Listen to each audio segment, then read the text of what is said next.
Hello dear student, myself Shahzad और हम आपको पढ़ा रहे हैं सीबीएसई बोर्ड, आईसीएसई बोर्ड या इंग्लिश मीडियम, इनके लिए फिज़िक्स 12th क्लास। ठीक है, तो electric charge and field chapter number 1, इसका हम एक पार्ट पढ़ा चुके हैं आपको अपनी पिछली वीडियो में।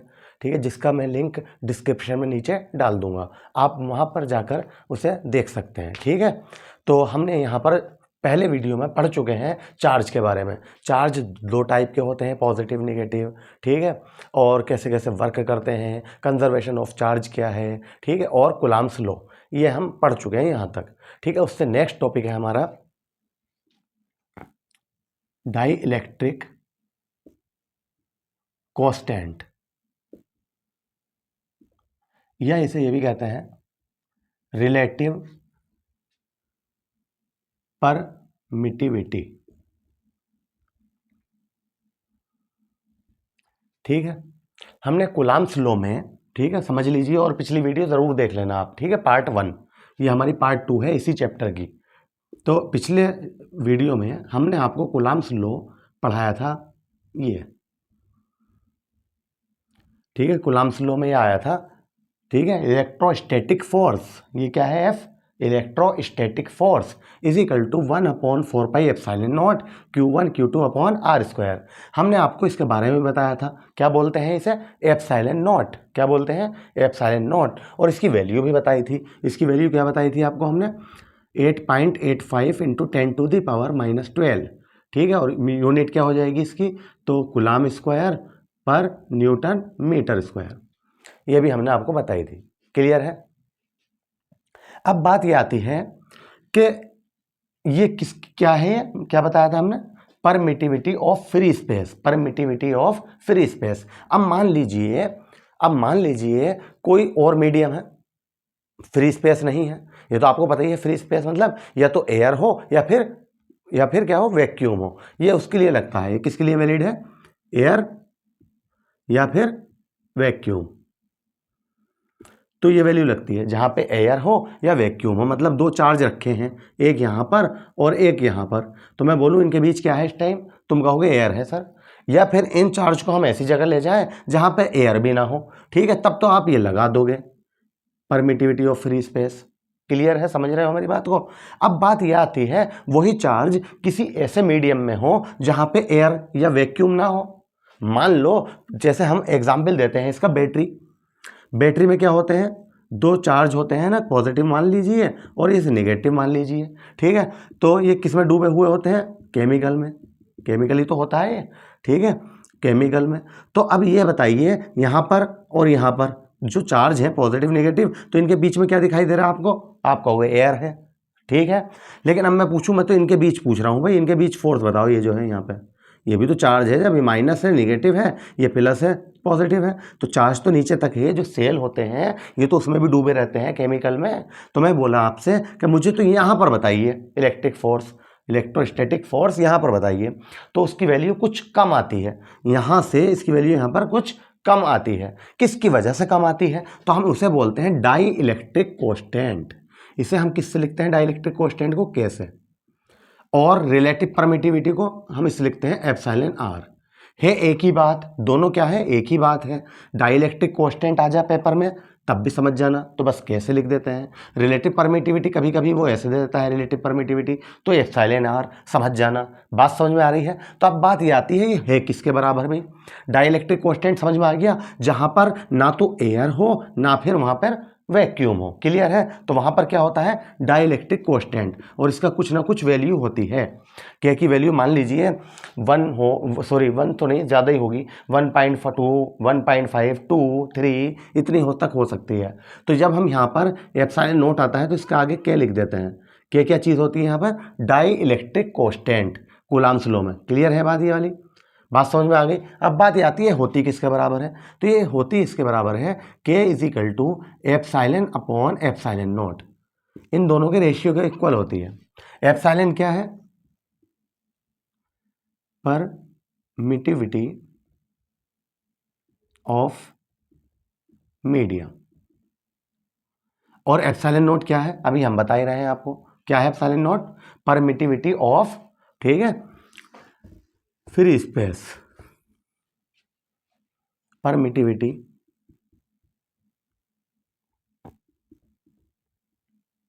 Of free space. ठीक है, ये फ्री स्पेस की है, जैसे मैंने अभी बताया था, जिसमें वैक्यूम या एयर आ गया। फ्री स्पेस कहाँ है, या फिर क्या कहते हैं, एयर। ठीक है, ये उसके लिए है।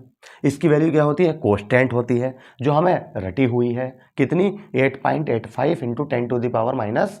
क्लियर। इसकी वैल्यू हमें याद नहीं होती है, या तो वो देगा या वो निकलवाएगा। ठीक है, के की वैल्यू दे दे, ये दे दे और ये पूछ ले। ठीक है, इसी को हम इस टाइप से भी लिख सकते हैं। के स्थान पर हम क्या लिख सकते हैं, relative permittivity epsilon r. Epsilon r का क्या मतलब है, relative permittivity, epsilon upon epsilon naught. ठीक है, तो घबराना मत, एक ही बात है। बताइए यहाँ तक समझ में आ गया। आप पिछला वीडियो ज़रूर देखना, हमारा पार्ट 1। ठीक है, तभी यहाँ से देखना स्टार्ट करना, बस मैं आपसे ये रिकमेंड करूँगा। क्लियर है, आगे बढ़े। नोट कर लीजिए, हमने आपसे बताया भी था कि जब भी मैं पढ़ाऊँगा मैं यहाँ पर सब कुछ लिखाऊंगा। ठीक है, सारी थ्योरी, डेफिनेशन, एग्जाम्पल, न्यूमेरिकल। ठीक है, आपको रजिस्टर निकालना है और नोट करना स्टार्ट करना है। आपको कहीं भी, ठीक है, कोचिंग की ज़रूरत नहीं है। आपको कोचिंग बिल्कुल नहीं लेनी है। ठीक है, वो भी पैसे देंगे आपको, यूट्यूब पे सब कुछ मिलेगा। ठीक है, सब कुछ कंटेंट देंगे हम, तो क्या फ़ायदा है कोचिंग करके। ठीक है, आगे बढ़ें। नेक्स्ट टॉपिक है हमारा प्रिंसिपल ऑफ सुपरपोजिशन। क्या है टॉपिक का नाम, प्रिंसिपल ऑफ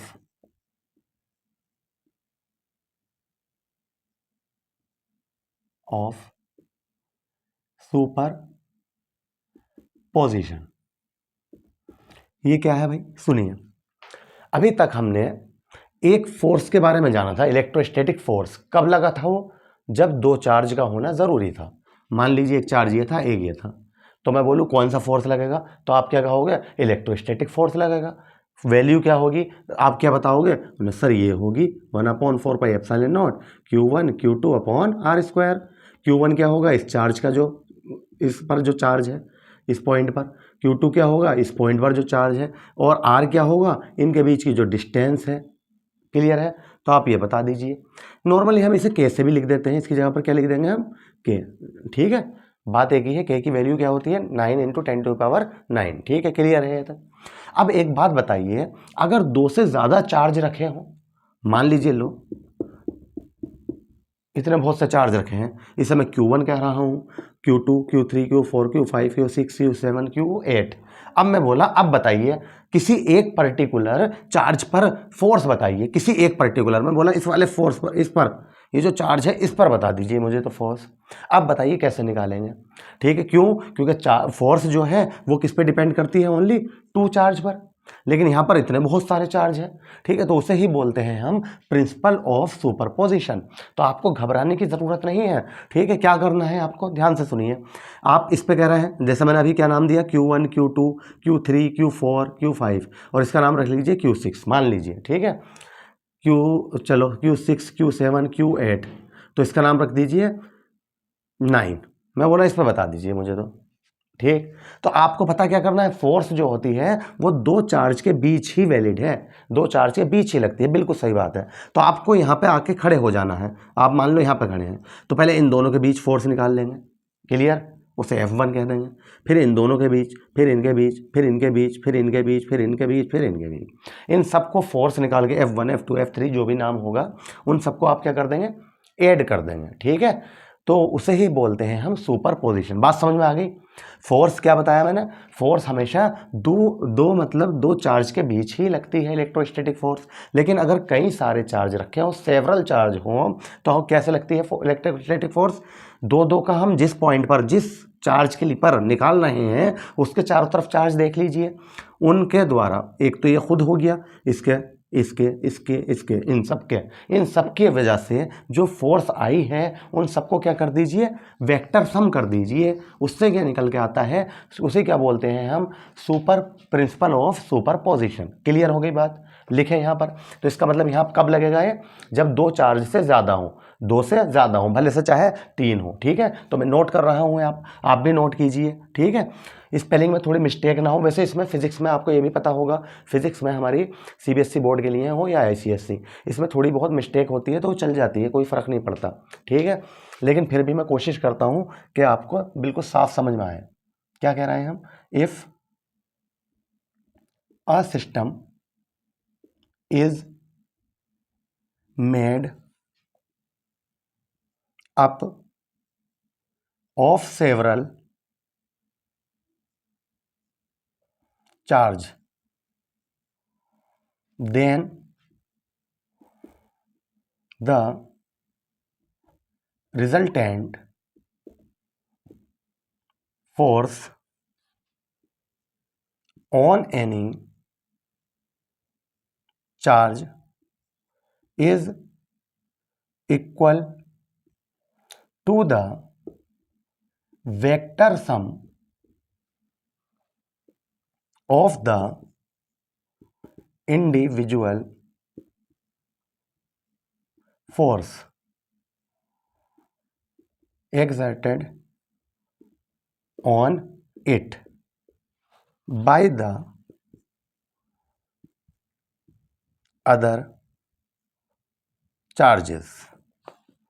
ठीक है, ये हमने यहाँ पे थ्योरी लिख दी। ऐसे ही आप नोट कर लेना, अपने पास से ही बना सकते हो, मैं बता रहा हूँ आपको सब कुछ, ठीक है। मान लीजिए यहाँ पर एक चार्ज रखा है Q1, ठीक है, इसके चारों तरफ यहाँ पर रखा है Q2, कोई चार्ज यहाँ पर रखा है Q3, एक चार्ज यहाँ पर रखा है Q4। मान लो ऐसे ही बहुत सारे चार्ज हैं, लास्ट वाले को क्या कह दिया हमने? Qn। बताइए, ठीक है। तो हमें इस पर किस पर? Q1 पर कितनी फोर्स हुई ये निकालनी है। अभी समझाऊंगा ये बात भी, ठीक है, अभी समझाई थी। तो आप क्या कहोगे कि यार फोर्स जो होती है सर वो दो चार्ज के बीच लगती है, यहाँ पर इतने बहुत से हैं, इस पर निकालनी है तो हमें यहाँ से यहाँ तक की डिस्टेंस पता होनी चाहिए। चार्ज ये हो गए Q1 Q2, चार्ज पता चल गए, डिस्टेंस पता चल जाए तो हम फोर्स निकाल लेंगे। क्लियर है? यहाँ से यहाँ तक की ये डिस्टेंस मालूम होनी चाहिए, चार्ज दोनों मिल गए, देखो हमें इनके बीच की डिस्टेंस मिल जाए तो हम फोर्स निकाल लेंगे। क्लियर? दो फोर्स हो गई। हमें यहाँ से यहाँ तक की डिस्टेंस मिल जाए, चार्ज देखो दो ये हैं, एक Q1 और एक Q4, इनके बीच की डिस्टेंस मिल जाए तो हम क्या करेंगे? फोर्स निकाल लेंगे। इसी टाइप से, इसी तरह से यहाँ पर Qn और Q1 दो चार्ज हो गए, इनके बीच की डिस्टेंस पता हो तो हम फोर्स निकाल लेंगे। इन सारी फोर्सों को, चारों फोर्स को 1 2 3 4 को हम क्या कर देंगे? वेक्टर सम कर देंगे। ठीक है, क्या करेंगे हम? Vector sum. ठीक है, तो वो जो रिजल्टेंट फोर्स आएगी वही हमारा क्या होगा? आंसर होगा। और इसी फिनोमिना को बोलते हैं हम प्रिंसिपल ऑफ सुपरपोजिशन। क्लियर है? अब बात आती है डिस्टेंस क्या डालें। तो देखो ध्यान से सुनना, डिस्टेंस हम दो चार्ज के बीच r लेते हैं। अब यहाँ पे इतने बहुत से हैं तो कैसे r लें? तो हमने देखा इन दोनों के बीच कौन कौन से चार्ज हैं? Q1 Q2, 1 और 2 है, तो इससे क्या कहते हैं? 1 2। क्लियर?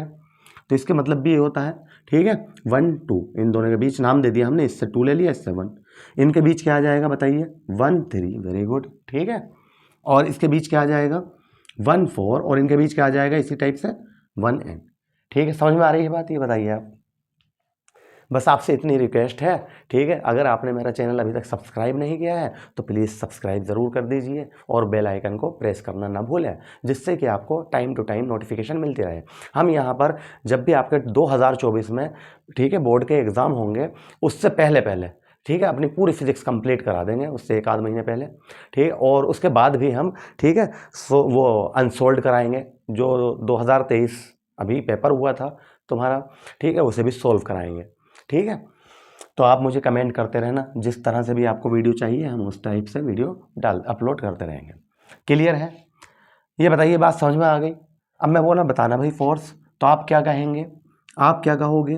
तो नेट फोर्स क्या कह रहे हैं हम? F net is equal to, इनके बराबर होगी F12। क्लियर है? फिर F13 प्लस F14 प्लस इसी टाइप से एंड ऑन, कहाँ तक? F1n। किस पे निकाली है हमने ये फोर्स? 8 Q1। किस पर निकाली है? Q1 पर निकाली है। किन किन के वजह से निकाली है? इस वाले चार्ज, इसकी और इसकी और इसकी चार्ज की वजह से। ये तक बताइए, बात समझ में आ गई या नहीं?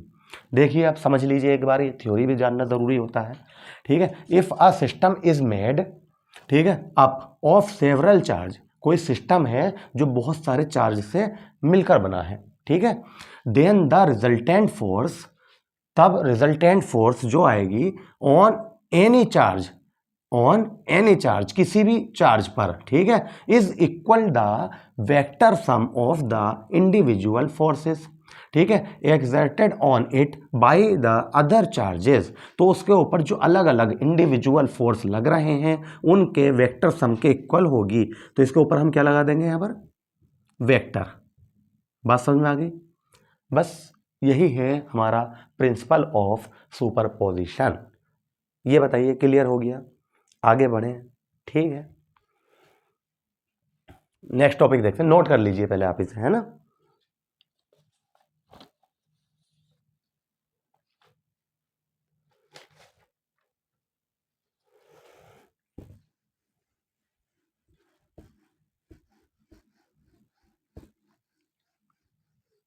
नेक्स्ट टॉपिक क्या है हमारा, electric lines of force.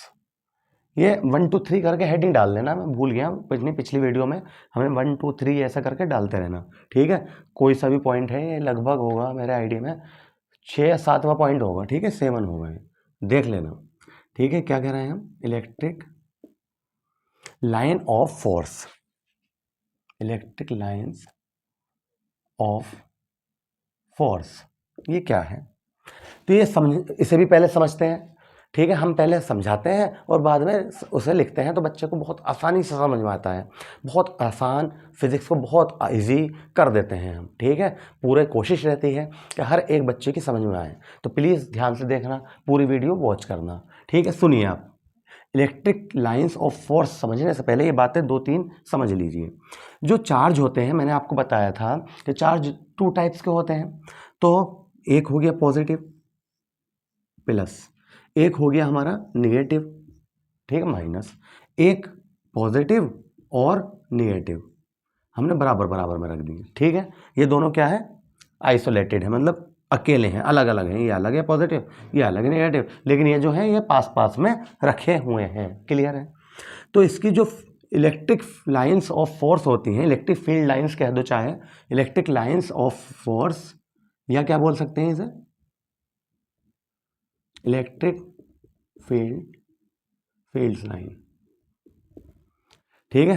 Electric field lines जो होती हैं वो कैसी होती हैं, दिमाग में बिठा लेना आपने, ठीक, क्यों, आगे हम इनका बहुत इस्तेमाल करने वाले हैं, ठीक है। देखते हैं, तो क्या है, इसकी बाहर की ओर होती है, कहाँ की ओर होती है, आउटवर्ड। कितनी खींच सकते हो, ये भी सुन लीजिए, इनफाइनाइट, क्लियर है। कहाँ की ओर होती है, आउटवर्ड। जहाँ पे भी चार्ज रखा है उसके कहाँ की ओर होती है, बाहर की ओर, आउटवर्ड, ठीक, कहीं को भी बाहर की ओर, क्लियर है। माइनस वाला जो चार्ज होता है, आप समझ ही गए होंगे, आप कहाँ की ओर होंगे बताइए, कमेंट में बता दिया करें आप, ठीक है। कहाँ की ओर होंगी, इनवर्ड, ठीक है, इसे बोलते हैं हम, ठीक है, टूवर्ड्स द चार्ज, और ये क्या कहते हैं, अवे फ्रॉम द चार्ज, ठीक है। चार्ज से दूर होती हैं और चार्ज की ओर होती हैं, ठीक है, टूवर्ड्स द चार्ज। ये आपको पता होना चाहिए, कितनी बना सकते हो, कितनी बना सकते हो ऐसा। तो क्या कह रहे हैं हम, कहाँ की ओर है, अवे फ्रॉम द चार्ज, और इसमें क्या है, टूवर्ड्स द चार्ज। ये बताइए, बात समझ में आ रही है? अब आगे बात सुनो, जब ये कब थे, जब ये बिल्कुल सेपरेट थे, है ना, जब ये बिल्कुल क्या थे, अलग अलग थे, ये तब की बातें बता दी हमने। अब इन्हें हमने पास पास रख दिया, एक पॉजिटिव और एक नेगेटिव, तो इसकी जो फील्ड लाइंस होती हैं वो किधर की ओर होती हैं, electric field lines, positive to negative, किधर की ओर, positive to negative, positive to negative, ये बता दीजिए। अब मैं आपसे एक बात जानना चाह रहा हूँ कि ये जो हमने फील्ड लाइंस बनाई हैं, ये हो चाहे ये हो, ये क्या बता रही हैं हमें? तो आप क्या कहोगे, सर ये तो वैसे कोई भी देख के बता देगा, ये डायरेक्शन बता रही हैं। ये क्या डायरेक्शन बता रही हैं, आउटवर्ड, ये क्या बता रही है, इनवर्ड, है ना, और ये क्या बता रही है, पॉजिटिव टू नेगेटिव डायरेक्शन बता रही हैं। और ये जो फील्ड लाइंस हैं, ये जो हमने बनाई हैं, ये एक्चुअल में नहीं होती हैं, मतलब रियल में नहीं होती। जब रियल में नहीं होती तो फिर कैसी होती हैं, तो जाहिर सी बात है इमेजिनरी होंगी। तो ये इमेजिनरी है, ये एक मतलब इमेजिनरी फील्ड लाइंस हैं जो सिर्फ क्या बताती हैं, इलेक्ट्रिक फील्ड की डायरेक्शन बताती हैं। क्यों? क्योंकि इलेक्ट्रिक फील्ड जो हम पढ़ने जा रहे हैं, नेक्स्ट टॉपिक हमारा इलेक्ट्रिक फील्ड ही है, वो वेक्टर क्वांटिटी है, उसमें डायरेक्शन का होना बहुत ज़रूरी है। ठीक है, तो यही हम यहाँ बात लिख देंगे। ठीक है, नोट कर लीजिए, लिख रहा हूँ, electric line of force are imaginary lines. Draw in an electric field. कहाँ ड्रॉ किया जाता है ना, इलेक्ट्रिक फील्ड में। That show the direction of the electric field. बस ये इसकी डेफिनेशन है भाई, और ये डेफिनेशन लिखना, ये हेडिंग डालना, ये हेडिंग डालना, ये डेफिनेशन लिखना, उसके नीचे डायग्राम बना लेना। 1 2 3। क्या हुआ इसका मतलब, देखिए, electric fields, electric lines of force, electric lines of force are imaginary lines. क्या है, इलेक्ट्रिक लाइंस ऑफ फोर्स क्या है, इमेजिनरी लाइंस है, जो ड्रॉ की जा गई हैं in an electric field. Clear है, इलेक्ट्रिक फील्ड में ड्रॉ की गई हैं। दैट शो, जो क्या शो करती हैं, the direction of the electric field, जो डायरेक्शन ऑफ इलेक्ट्रिक फील्ड को बताती हैं। यहाँ तक बताइए, क्लियर है? आगे बहुत इस्तेमाल करेंगे, इस बात को अपने माइंड में बिठा लीजिए। क्लियर, नोट कर लीजिए।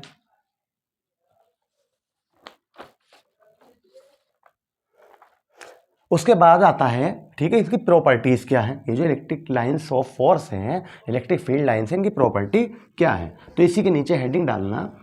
ठीक है, properties of electric lines of force. Next topic है हमारा प्रॉपर्टीज ऑफ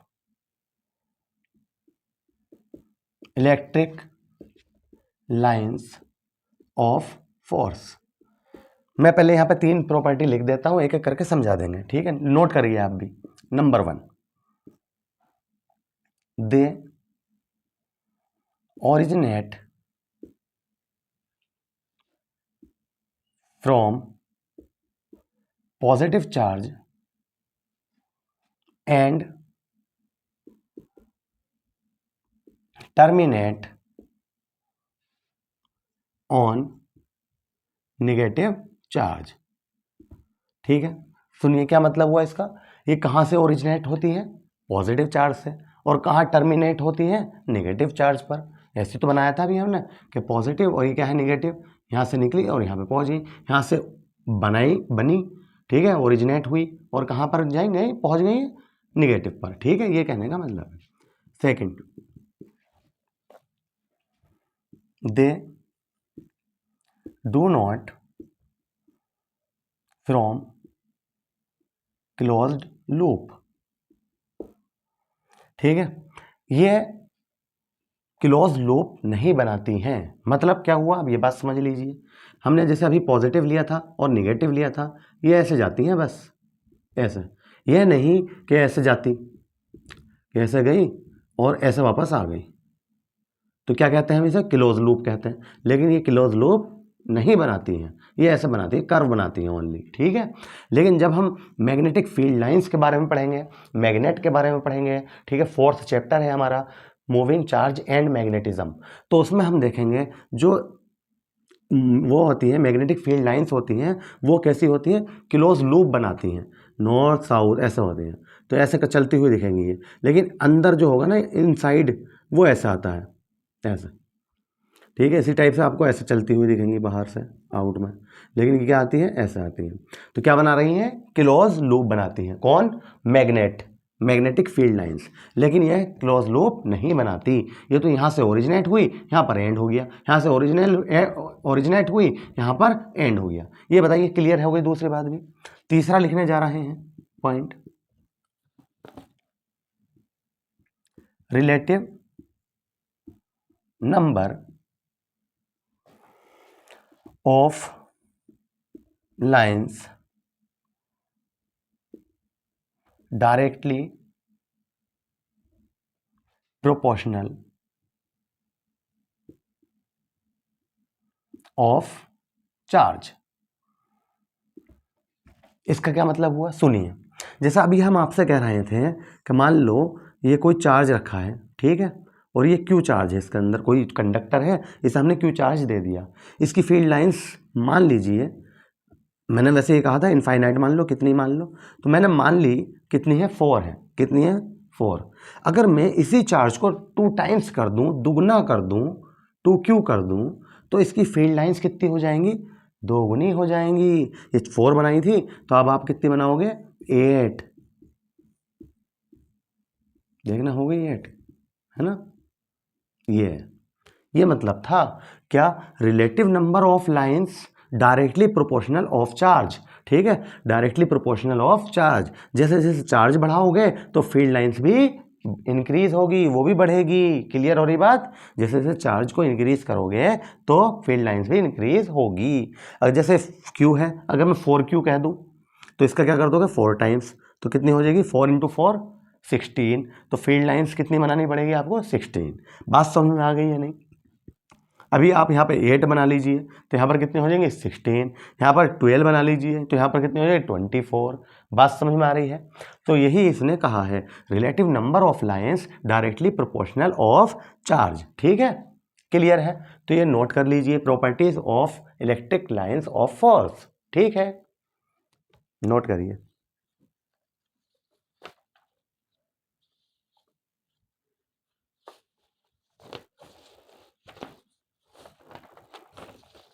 नेक्स्ट टॉपिक देखते हैं, इलेक्ट्रिक फील्ड्स।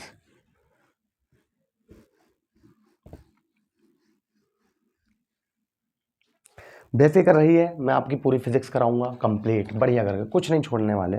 ठीक है, बस आप बने रहिए हमारे साथ। क्या है, इलेक्ट्रिक फील्ड्स, इंपॉर्टेंट टॉपिक है भाई। ठीक है, या इंटेंसिटी ऑफ इलेक्ट्रिक फील्ड्स भी कहते हैं इसे। क्या कह रहे हैं, यही लिख देता हूं, इंटेंसिटी ऑफ इलेक्ट्रिक फील्ड। ठीक है, एक ही बात है। इसे हम ई से रिप्रेजेंट करेंगे। अभी लिखवा रहा हूं सब कुछ। क्या है इंटेंसिटी ऑफ इलेक्ट्रिक फील्ड, क्या है, तो ये करने से पहले मैं आपको समझा देता हूं। एक बात बताइए, क्या मान लीजिए यहाँ पे कोई फोर्स है, वो सॉरी चार्ज है, कोई क्या क्या रखा है यहाँ पर, चार्ज। मान लीजिए चलो पॉजिटिव चार्ज है। कैसा चार्ज है, पॉजिटिव। नेगेटिव भी मान सकते हो, अभी बता रहा हूँ। ठीक है, पॉजिटिव चार्ज है। एक हम यहाँ पर टेस्ट चार्ज लेकर आए। क्या लेकर आए, टेस्ट चार्ज। जैसे आप टेस्टर का भी इस्तेमाल कर सकते हैं। टेस्टर देखा होगा आपने, लाइट वालों के पास भी होता है, घरों में भी होता है, लाइट चेक करने के लिए। जैसे लाइट के बोर्ड होते हैं हमारे घरों में लगे हुए ऐसे। ठीक है, तो हम क्या करते हैं, टेस्टर से चेक करते हैं कि यार देखें लाइट आ रही है नहीं, ऐसे तो करते हैं। तो इसमें जो बल्ब होता है वो जल जाता है, तो हम कहते हैं हाँ भाई लाइट आ रही है, आ रही है। तो टेस्टर का मतलब ही क्या होता है, टेस्ट करना। टेस्टर का मतलब ये है। ठीक है, तो वो टेस्टर, ये जो टेस्टर होता है, इस पर जो चार्ज होता है, थोड़ा सा इसके बारे में समझ लीजिए, माइंड में बिठा लीजिए। टेस्टर के चार्ज को Q0 से लिखा गया है।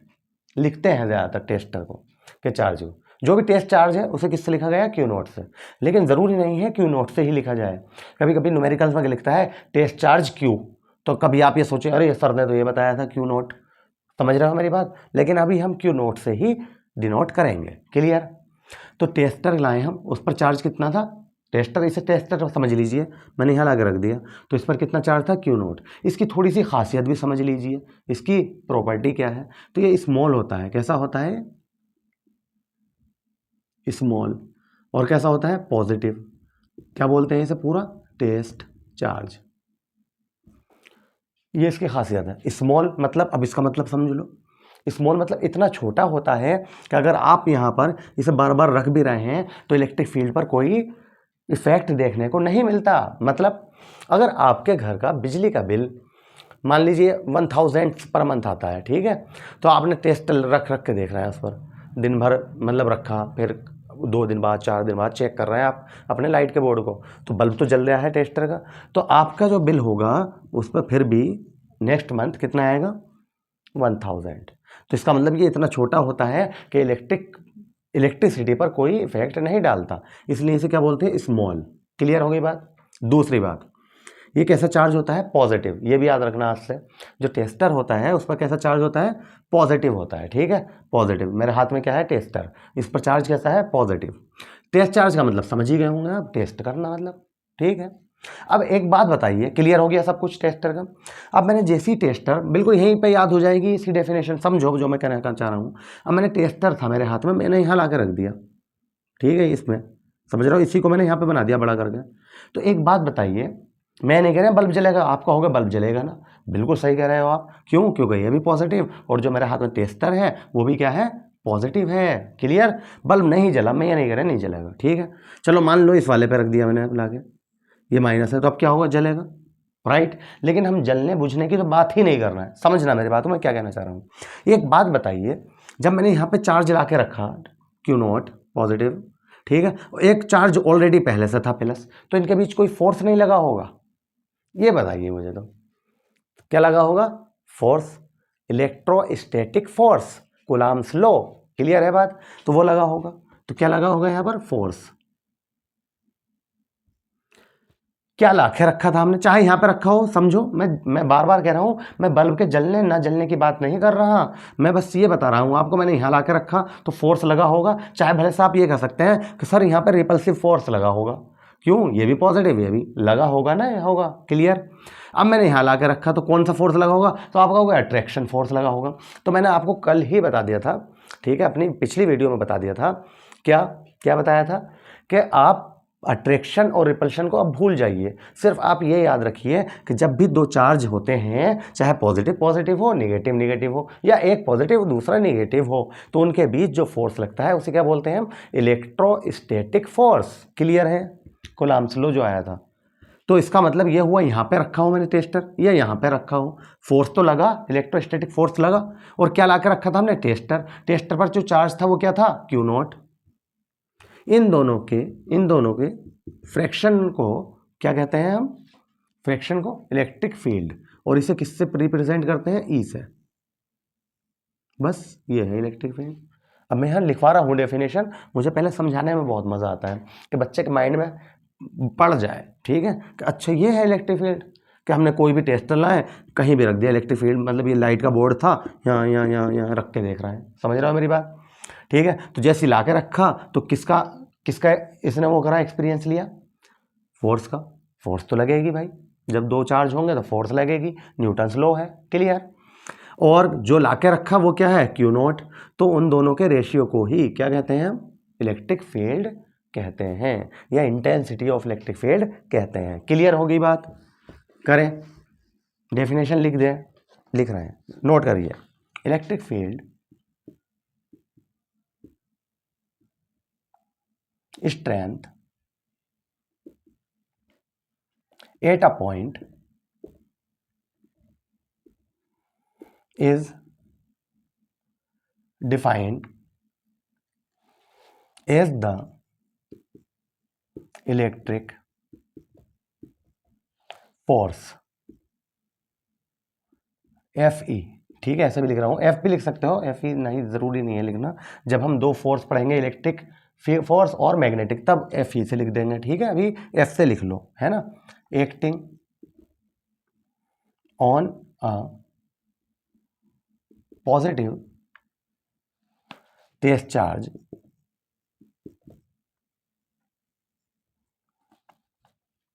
टेस्ट चार्ज क्या है, क्यू नॉट, ठीक है, placed at that point divided by the test charge।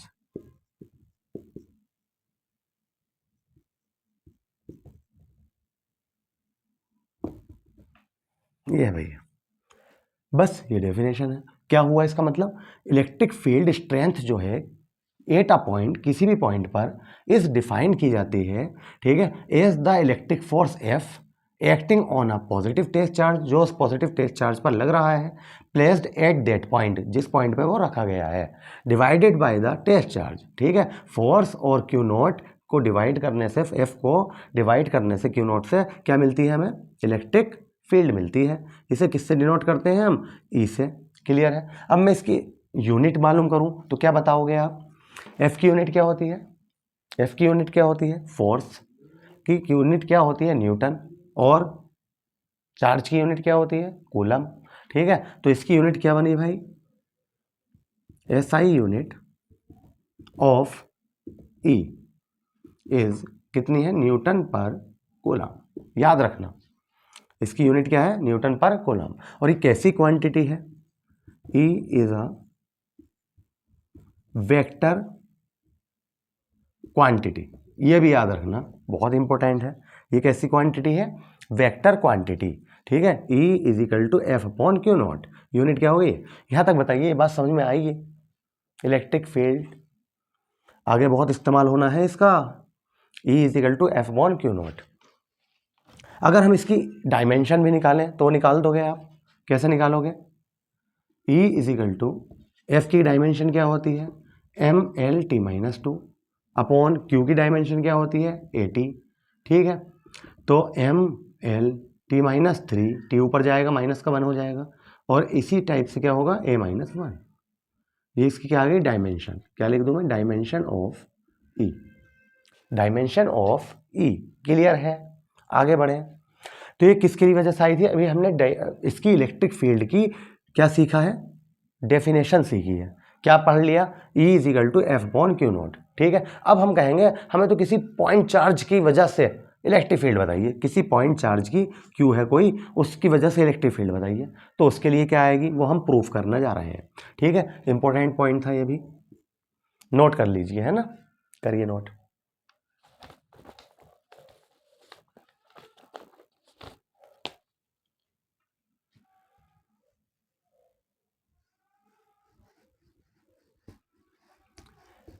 ठीक है, आगे बढ़े। तो नेक्स्ट हेडिंग भी हमारा यही है, इलेक्ट्रिक फील्ड, बस क्या हो गया, थोड़ी सी चेंज हो गया, due to a point charge, ठीक है। इलेक्ट्रिक फील्ड बताइए किसकी वजह से, किसी पॉइंट चार्ज की वजह से, इंपॉर्टेंट है भाई ये भी, ठीक है। Electric field due to a point charge.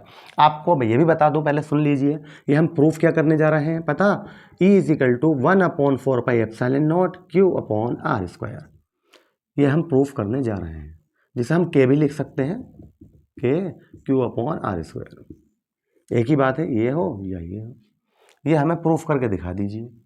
ये मतलब है कोई हमारे पास पॉइंट चार्ज है, क्यों क्या है, पॉइंट चार्ज।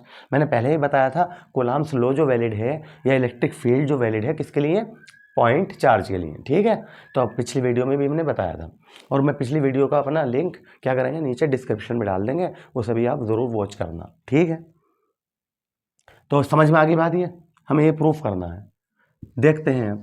तो आप क्या कहोगे ना, सर ये प्रूफ कैसे करेंगे, हम तो सिर्फ ये जानते हैं E is equal to F upon Q naught, हम तो ये पढ़ के आए हैं। फिजिक्स में सबसे अच्छी बात यही है कि फिजिक्स स्टेप बाय स्टेप चलती है, ठीक है। कि जो हमने पीछे का पढ़ा था उसका इस्तेमाल करके आगे का प्रूफ करेंगे, उसका इस्तेमाल करके उससे आगे का प्रूफ करेंगे, ऐसे ही चलती रहती है कंटिन्यू, ठीक है। तो बहुत मज़ा आता है फिजिक्स करने में, इसीलिए ये नहीं कि एकदम से कहीं से भी आ जा। अब तुम कहोगे हम तो ये जानते हैं, देखो समझो, मान लो कि आप यहाँ पर एक कोई पॉइंट O है, इस पर आपने Q चार्ज रख दिया पॉजिटिव, ठीक है। ये क्या है, पॉइंट चार्ज Q रख दिया, राइट। इससे R डिस्टेंस पर एक पॉइंट है P, इस पर आपको क्या निकालना है, E निकालना है, ठीक है। इलेक्ट्रिक फील्ड निकालनी है इस पर, इस पॉइंट पर, क्लियर है। अभी बताएंगे, इलेक्ट्रिक फील्ड बनाएंगे, तो मैं उनका ये निकाल दीजिए, सही है। पहले समझ लो सारी बातें, ये बताओ बात समझ में आ रही है कि पॉइंट O पर कोई प्लस पॉजिटिव Q रखा है, जिसे हम क्या कहते हैं, पॉइंट चार्ज। इससे R डिस्टेंस पर कोई पॉइंट P है, मैं बोला यहाँ पर हमें क्या दिखा दो निकाल के, इलेक्ट्रिक फील्ड बता दीजिए। तो आप क्या कह रहे हो, आप मुझसे बोलें कि सर हमने तो सिर्फ अभी तक ये पढ़ा है, हम तो जानते नहीं इलेक्ट्रिक फील्ड, इसके अलावा ये पता बस हमें तो अब मैं तुमसे बोलूँगा कोई परेशानी नहीं है। तो इसका मतलब ये हुआ ई किस पे डिपेंड कर रहा है, एफ पर। तो अब मैं कहूँगा पहले एफ निकाल दो, एफ निकाल दो इस सिस्टम का। तो आप कहोगे सर क्या कैसी बातें कर रहे हो, एफ कैसे निकल जाएगा, क्यों? तुम कहोगे सर एफ जो है वो दो चार्ज पर डिपेंड करता है। एफ किस पर डिपेंड करता है, दो चार्ज पर, Q1 Q2 upon are square. दो चार्ज का होना जरूरी है, तभी इलेक्ट्रोस्टैटिक फोर्स वैलिड है, क्लियर? मैं कहूँगा बिल्कुल सही बात है तुम्हारी। तो मैं तुमसे कहूँगा तुम उसे क्यों भूल रहे हो, टेस्टर को क्यों भूल रहे हो? याद आ रहा है कुछ? टेस्टर क्या था, स्मॉल पॉजिटिव टेस्ट चार्ज। वो कैसा चार्ज है, स्मॉल है। मैंने कहा रख दो भैया, जहाँ हमें ज़रूरत होती है वहाँ हम टेस्टर नहीं लगाते हैं, ठीक है, चेक नहीं करते हैं बोर्ड को। अब हमें ज़रूरत है यार ये काम नहीं कर रहा, देखना ज़रा टेस्टर लगा दिया, ठीक है। तो इसका मतलब हमें इस टाइम क्या हो रही है, ज़रूरत महसूस हो रही है, हमें नीड है। तो हमने यहाँ लाके क्या रख दिया इस पॉइंट पर, टेस्टर। और टेस्टर का चार्ज क्या बताया था मैंने आपको, Q0। अब बताओ बात समझ में आ रही है या नहीं? तो जैसे ही आपको Q0 दिखा तो आप बोले अरे सर अब बहुत आराम से हम F निकाल लेंगे। कैसे? देखो एक Q1 ये हो गया, Q2 के स्थान पर क्या आ जाएगा, Q0, बीच की डिस्टेंस क्या है, R स्क्वायर। तो ये मिल गया F। इस F को उठा के कहाँ लगा दोगे आप, इसमें। लो आ गया ही, Q0 से Q0 कैंसिल हो जाएगा, आंसर। आया कुछ समझ में? नहीं आया? अभी पूरी बात फिर यहाँ समझा रहे हैं, ठीक है, लिख रहे हैं। तो ये डायग्राम तो बनना ही है ना साइड में। तो थोड़ी सी थ्योरी लिखने जा रहे हैं हम। Let Q charge be placed, मतलब जो बातें हमने तुम्हें यहाँ बताई उसे ही थोड़ा सा यहाँ पे लिख दिया करो, फिजिक्स में उसी के ऊपर थ्योरी बना दिया करो, ठीक है। At some point O we have to find the intensity of the electric field at a distance r from it। यहां तक बताइए, बताओ बात समझ में आ गई? Let Q charge be placed at some point O, ठीक है। मान लिया कि कोई चार्ज क्या है, Q, किस पॉइंट पर, किसी पॉइंट O पर रखा है, क्लियर है। फिर क्या कहा हमने, we have to find the intensity of the electric field. हमें इंटेंसिटी ऑफ इलेक्ट्रिक फील्ड निकालनी है। कहाँ निकालनी है, at a distance r from it, इससे r डिस्टेंस पर, ठीक है। ये बताइए क्लियर है? तो अब क्या करें, इलेक्ट्रिक फील्ड निकालनी है r डिस्टेंस पर। तो क्या करा था हमने, Q0 को ला के रख दिया था, टेस्टर को, टेस्ट चार्ज को ला के रख दिया था, वो यहाँ पर लिख रहे हैं। A test charge Q0 is placed at point P, ठीक है। then electrostatic force between them, तब इनके बीच इलेक्ट्रोस्टैटिक फोर्स, ये बताइए क्लियर है? बताइए क्या होगी? तो आप कहोगे F इजिकल टू के Q1 के Q आ जाएगा, Q2 की जगह Q0 आ जाएगा, अपॉन R स्क्वायर, क्लियर है? कहाँ से आया है, कूलम्ब्स लॉ से आया है। यहाँ तक बताइए समझ में आ रही बात है? हमें निकालनी क्या है, लेकिन हमें तो इलेक्ट्रिक फील्ड निकालनी है, ठीक है। तो लिख रहे हैं then electric field at that point, ठीक है। इस पॉइंट पर क्या निकालनी है हमें, इलेक्ट्रिक फील्ड। तो यहाँ करा देता हूँ। तो E इजिकल टू क्या पढ़ा था हमने, F अपॉन Q0, ये था। ये तो कहा था आपने कि हम तो ये जानते हैं भाई। मैं कहूँगा वेरी गुड, बहुत अच्छी बात है, जानते हो तो। F ये निकाला था, F की वैल्यू उठा के यहाँ रख दो, हो गया सवाल, ठीक है। E इजिकल टू F की वैल्यू क्या है, K Q0 upon R square, upon में क्या है Q0 से Q0 कैंसिल हो गया, ठीक है। बताइए बात समझ में आ रही है? तो हमारा क्या निकल के आ गया भाई, क्या निकल के आ गया, E इज इक्वल टू के क्यू अपॉन आर स्क्वायर। के की वैल्यू आप जानते ही हो 1/4πε0 या 9 इंटू 10⁹9। यहां तक बताइए, ये क्या हो गया हमारा प्रूफ हो गया। ये बताइए समझ में आ गया, सब कुछ क्लियर है, सब कुछ क्लियर है, ठीक है। तो इससे नेक्स्ट टॉपिक जो हमारा होगा, ठीक है, इलेक्ट्रिक डाइपोल, वो हम अपनी नेक्स्ट पार्ट में पढ़ेंगे, ठीक है। हमारे साथ बने रहिए, थैंक यू।